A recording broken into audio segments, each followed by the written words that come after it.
வணக்கம். ஜவ் from Javadupatti Pudur. Power writer அப்படிங்கிற YouTube channel மூலமாக மீண்டும் சந்திக்கிற மற்ற மகிழ்ச்சி. அத்தோட எங்கள் சேனல் சப்ஸ்கிரைப் பண்ணுங்கள், பெல் பட்டன் அழுத்த மறந்துடாதீங்க. அத்தோட எல்லாத்துக்கும் ஷேர் பண்ணுங்கள். நெல்லை கிழக்கு மாவட்ட காங்கிரஸ் தலைவர் KPK ஜெயக்குமார் இன்று நம்மிடம் இல்லை. ரொம்ப கொடூரமான முறையிலே கொலை செய்யப்பட்டு அவர் வீட்டுக்கு பின்னால் இருந்த காலி லேண்டில் அவருடைய சடலம் கண்டுபிடிக்கப்பட்டு இன்னைக்கு போலீஸார் போஸ்ட்மார்ட்டம் பண்ணி கையில் கொடுத்துருக்குறாங்க. ரொம்ப கொடூரமான ஒரு கொலை.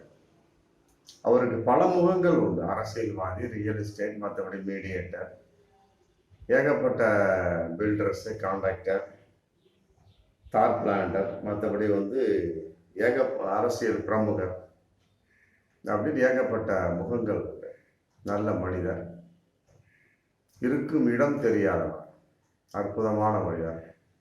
அப்படிப்பட்டவருக்கு இப்படி ஒரு நிலைமை என்பது உண்மையிலேயே மனம் கொடூரமான முறையிலே சங்கடத்துக்குள்ளாகிறது என்பது பகிரங்கமான உண்மை. அதாவது பலவிதமான மரணங்கள், இப்படி ஒரு மரணமா அப்படிங்கிறது ஏற்றுக்கொள்ள முடியாது.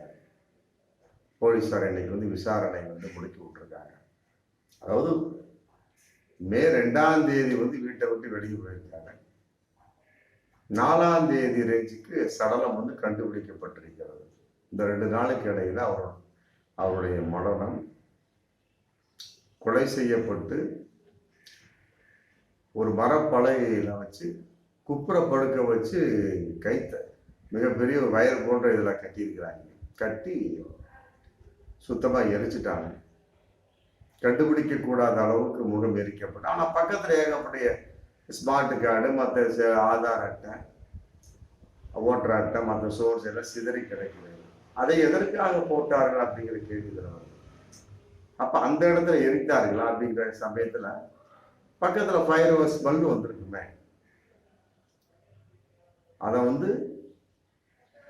மிக அறிவான செயலாக ஒரு ரொம்ப கண்டுபிடிக்க முடியாத அளவுக்கு எங்கேயோ எரிக்கப்பட்டு இந்த உடல் இங்கு கொண்டு வரப்பட்டிருக்கலாம் அப்படிங்கிற ஒரு தகவல் தான் இதை பார்த்தா தெரியும். அந்த அளவுக்கு இருக்கக்கூடிய சமயத்தில் அந்த சிதறண்டு கிடக்கக்கூடிய அந்த பொருட்கள்லையும் தீக்காயப்பட்டு இல்லையா, இல்லை சிதற விடப்பட்டிருக்கிறார்கள் அப்படிங்கிற ஒரு தகவல் தான் இன்னைக்கு போயிட்டு இருக்கு. மற்றபடி ஆல்ரெடி ஒரு இடத்தில் எரிக்கப்பட்டு அந்த இடத்துல கொண்டு போடப்பட்டிருக்கிறார்கள். இல்லை என்ன ஸ்மெல் வரும், அதை மக்கள் கண்டுபிடித்து விடுவார்கள். அதன் அடிப்படையில் முன்கூட்டியே தடுத்திருக்கலாம் அப்படிங்கிற கான்செப்ட். அதையெல்லாம் இன்னொரு தகவல் என்ன அப்படின்னா, 30ஆம் தேதியே அவரை SP சிலம்பரசனுக்கு மரண வாக்குமூலமே ஒரு கடிதமா எழுதியிருக்காரு அப்படிங்கிறது ரொம்ப பகிரங்கமான ஒரு தகவலா இருக்கு. ஒரு பகீர் தகவலா இருக்கு. அதாவது தன்னுடைய மரணத்தை முன்கூட்டி தெரிந்து கொண்டார் அப்படிங்கிறது ஒரு தகவல். எழுதுறது மனுஷன் ஒழுங்கா தெளிவா எழுதினாலும் பரவாயில்லை. எல்லாமே மறைமுகமாக இந்த தினத்தந்தியில அந்த துணுக்கு வரும் பாருங்க, சில பத்திரிகைகள் அந்த மாதிரி எழுதியிருக்கிறாரு. ஒரு குறிப்பிட்ட பெயரை கரெக்டா சொல்லியிருந்தா நல்லா இருக்கும். அதே நேரத்தில் ரூபி மனோகரன் பெயர் அது குறிப்பிடப்பட்டிருக்கு அப்படிங்கிற பகிரங்கமான ஒரு தகவல் இன்னைக்கு போயிட்டு இருக்கு. அவர்கிட்ட கேட்கக்கூடிய சமயத்துல அதெல்லாம் ஒண்ணும் கிடையாது, நாங்கள் இருவரும் நண்பர்கள், அண்ணன் தம்பி மாதிரி தான் பழகிட்டு இருந்தோம். கட்சியில பலவிதமான கருத்துக்கள் இருக்கலாம், அது எல்லா கட்சியிலையும் உண்டு, எல்லாத்தையும் உண்டு. மற்றபடி என்னுடைய பெயர் இருப்பதாக நான் அறிந்தேன். மற்றபடி அது போலீஸார் கூப்பிட்டானா கட்டாயமா நான் விசாரணைக்கு ஒத்துழைப்பு செய்யப்பட்டு ஒரு பேட்டி கொடுத்திருக்கிறார். இருந்தாலும் குறிப்பிடப்பட்டிருக்கிற அந்த விஷயத்துல அவருடைய பெயர் இருக்கிறது அப்படிங்கிறது ரொம்ப கூர்ந்து கவனிக்கப்பட வேண்டிய ஒரு சூழல். இருந்தாலும் அவர் ஏகப்பட்ட பேரை சொல்லியிருக்கிறார். மறைமுகமாக சொல்லி சென்றிருக்கிறார் அப்படிங்கிறது ரொம்ப போலீஸு நிறைய வேலை இருக்குங்களா. தமிழக போலீஸார் ரொம்ப மூளையை கசக்கி ரவுண்டு கட்டியிருப்பாங்க, அதில் மாற்று கருத்து இல்லை நம்முடைய தமிழக போலீஸ். இருந்தாலுமே கூட இப்படிப்பட்ட கொலை மிரட்டல் அதிகமாக உள்ள நபர்கள் பப்ளிக்காக எழுதிடலாம். இந்த ஆளை இப்படி பண்ண நினைக்கிறாரா, அந்த ஆள் அப்படி பண்ண நினைக்கிறாரு. ரூபி மனோகரன் பெயர் மட்டும்தான் அடிபட்டிருக்கு. மற்றபடி எழுதியிருக்கிறாங்க. வீட்டை சுற்றி ஏகப்பட்ட மர்ம நபர்கள்லாம் வந்து அப்பப்போ கண்காணிச்சுட்டே இருக்கிறாங்க. வீட்டை சுற்றி நிறைய சுற்றி வர்றாங்க, அதனால் எனக்கு உயிருக்கு ஆபத்து. அதே நேரத்தில் நில விவகாரத்தை எனக்கு மிரட்டல் வந்துக்கிட்டே இருக்கு. ரியல் எஸ்டேட் பண்ணுறாங்க இல்லையா, சிவில் சம்மந்தப்பட்ட வகையில், அதனால் எனக்கு நிறைய மிரட்டல் வந்துக்கிட்டே இருக்கு. அதே நேரத்தில் கடனாக வாங்கிய யாரோ ஒருத்தவங்களுக்கு கடன் கொடுத்துருப்பாரு போல இருக்கு. அவங்க ஒரு இடத்த எழுதி கொடுத்துட்டாங்க. எழுதி கொடுத்த வகையில் இன்னைக்கு வந்து அந்த அன்னைக்கு வந்து சில லட்சங்கள் அந்த இடம், இன்னைக்கு பல கோடி. அதனால இடத்தை திருப்பி கேட்பாங்க போல இருக்கு. அல்லது வந்து நான் கொடுத்து அந்த நேரத்துக்கு கம்மியாக கொடுத்துட்டு இப்போ எனக்கு பணத்தை அதிகமாக கொடு அப்படின்னு மிரட்டுவாங்க போல இருக்கு. எப்படி பாருங்க, அன்னைக்கே வந்து அவங்க சம்மந்தப்பட்டு கொடுத்துட்டாங்க, முடிஞ்சு போச்சு. அன்னைக்கு 10 ரூபாய்னு இன்னைக்கு 20 ரூபா, அதை மாற்றுக்கிறது இல்லை. எனக்கு மீண்டும் 10 ரூபா கொடுறா அப்படின்னு கேட்டால் அதை எப்படி ஏற்றுக்கொள்ள முடியும்? அந்த நேரத்தில் கம்ப்ளீட்டாக முடிஞ்சு போச்சு. அந்த வகையில் எனக்கு மிரட்டல் வந்துட்டு இருக்கு அப்படிங்கிற மாதிரி ஒரு அந்த மரண வாக்குமூலம் அப்படின்னு ஒரு கடிதம் எழுதியிருக்கிறார் KPK ஜெயக்குமார் இறந்த. அவர் 14 வருஷத்துக்கு முன்னால ஒரு வட்டியோட யார்கிட்ட கடன் வாங்கியிருப்பாரு போல இருக்கு. வட்டியோட திருப்பி கொடுத்துட்டாராம். ஆனால் அவங்க வந்து செக்கு ஒன்றும் தரல, திருப்பி தராமல் வந்து கொலை மிரட்டல் விடுத்து கொண்டு இருக்கிறார்கள் அப்படிங்கிறது இதில் ஒரு மிகப்பெரிய ஒரு தகவலாக இருக்கு. அதையும் வந்து போலீஸார் கவனிக்கணும். இது ரொம்ப இம்பார்ட்டண்டான விஷயம். செக்கை பணத்தை கொடுத்துட்டார். 14 வருஷத்துக்கு முன்னாடி ஒரு வட்டி பணம் வாங்கியிருப்பார் போது, வட்டியோட பணத்தை திரும்ப கொடுத்துட்டாரு. ஆனால் செக்கை அவங்க திரும்ப கொடுக்க யார் அப்படிங்கிறது கண்டுபிடிக்கக்கூடிய சிலர். யாரோ வந்து நெடுஞ்சாலை துறை ஹைவே டிபார்ட்மெண்ட்ல வந்து யாரோ முன்னாள் அதிகாரி, அவர் வந்து கொலை மிரட்டல் எடுத்துட்டு இருக்காராம். இது வந்து நோட் த பாயிண்ட்ங்கிற மாதிரி தான் தெரியுது போலீஸார். அப்புறம் பள்ளி கட்டிடம் கட்டின வகையில் ஒரு 30 லட்ச ரூபா வகையில் பேரண்ட்ஸ் அவங்க தராமல் மிரட்டிக்கிட்டு இருக்காங்க. அது எந்த பள்ளி வந்து பப்ளிக்காக மக்களுக்கு தெரிஞ்ச பள்ளியாக தான் இருக்கும். இதை வந்து இது கட்டாயம் கண்டுபிடிக்க விடலாம். அது யாருங்கிறது ஒரு வட்டத்துக்குள்ள கொண்டு வர போலீஸாருங்க. ஆமாம், ரொம்ப சிரமம் இருக்காது. அதாவது தேர்தலுக்கு செலவு பண்ணியிருப்பாரு, அந்த வகையில் நிறைய கொலை மிரட்டல். அது சாதாரணம், அது ஒன்றும் பெரிய விஷயம் கிடையாது. கொலை மிரட்டல் விடுவாங்க, அப்புறம் நாளைக்கு வந்து அன்னைங்க கொண்டு வந்து ஒரு கட்சியில் சேர்ந்துருவாங்க. இதை ஒன்றும் பெருசாக எடுத்துக்க முடியாது. அதே தார் பிளான்ட்டு கழட்டி விட்டாங்க. தார் பிளான்ட் பண்ணியிருப்பாரு போதுக்கு அதை இது பண்ணி அதுக்கு ஒரு கொலை மிரட்டல் பண்ணியிருப்பாங்க போல இருக்கு. அதே நேரத்தில் பள்ளி தாளாளர், கிரஷர் உரிமையாளர், மற்றபடி அரசியல் பிரமுகர், குறிப்பிட்டு ஒரு பெண் அப்படின்னு எழுதியிருக்கார் KPK ஜெயக்குமார். அதையும் வந்து போலீஸார் நன்கு கவனிக்க. அது யார்? குறிப்பிட்ட ஒரு பெண், அது ஒரு பெண் அப்படின்னு எழுதியிருக்காரு. ஆமாம், ரொம்ப நோட் த பாயிண்ட். அப்புறம் சில முக்கிய பிரமுகர்கள் அப்படி எழுதியிருக்காரு.